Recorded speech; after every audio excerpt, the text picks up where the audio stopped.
So I got home from work yesterday evening and found out that Ozzy Osbourne, the Prince of Darkness, the leader of the band Ozzy Osbourne, and one of the founding creators of the heavy metal genre as a whole, had died. I think he was about 76, something like that, after a battle with Parkinson's disease. You might ask, why is the host of a Christian lifestyle channel wanting to talk about that issue? And basically what it comes down to, the fact is that I came to the faith a little bit later on in life. I was 37, spent a long time outside of the Christian faith, and I was always into my alternative music. Since I think about 10 years old, I used to listen to heavy metal. Black Sabbath were one of the bands that actually inspired the bands that I listened to. So I was into Metallica and Iron Maiden and those kind of bands, and that kind of music has always really resonated with me. And whilst I wasn't actually much of a fan of Black Sabbath, I always listened to their music, and Ozzy has been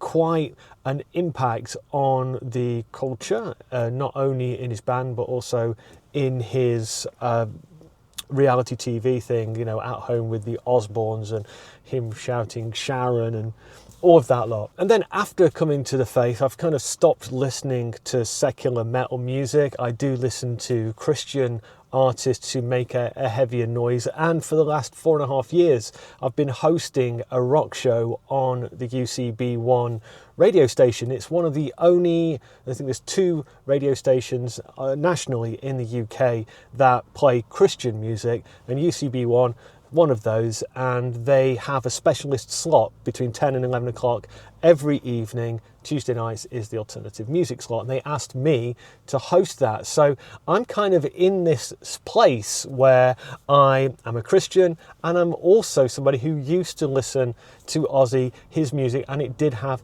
some form of influence on me. His music was raw and uncompromising and really, really authentic, and gave a voice to a generation of people, many generations of people, who struggled with the difficulties of life and expressing themselves when life got really, really hard.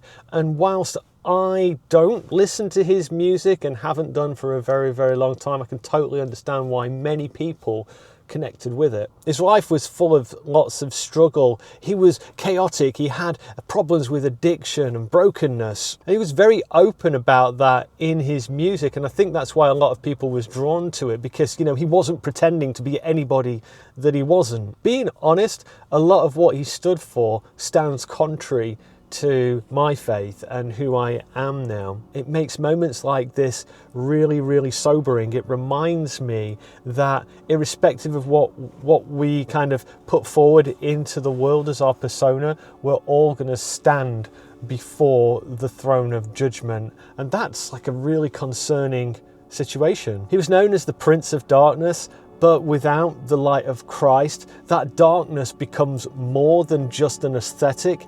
It becomes a spiritual reality. I think Ozzy's popularity says a lot about the world that we live in, that there's lots of people who are not inside the church yet, who are just crying out for answers and to understand what's behind a lot of the darkness and the physical pain that we deal with on a day-to-day basis. We live in a reality where art and life blur, and Ozzy's life and music touched on some really big themes. He wrestled with pain and death, rebellion, and even the supernatural. But without Jesus, none of those questions will ever find peace. It's not my place to comment on where somebody stands eternally. Only God knows the heart. But I do know this, that there is no darkness that is too deep for the light of Christ to reach. Jesus came to find those addicted and broken and lost in darkness, and I know because I was one of those. And maybe you feel like that too,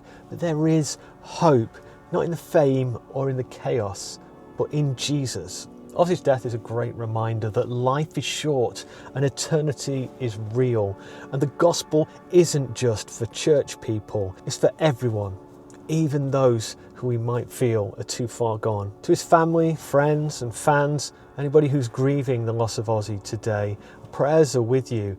God is close to the brokenhearted. My hope and prayer is that in the midst of this, people would look beyond the stage and the lights and the legend into the deeper questions that Ozzy addressed in his music. You know, what is truth? Why are we here? What's the meaning of life? And realize that there is an answer to all of those questions, and his name is Jesus Christ. If this video has stirred you to find out a little bit more about Christianity, or if you need a resource to share with somebody who is, why don't you click right here for my Christian New Starter Pack. There's like 8 resources or places for you to start and dip your toes in the water. I want to say a massive thank you to these amazing supporters on Patreon. Hit like before you leave, and thank you so much for your time today. Until next time, take care. Goodbye.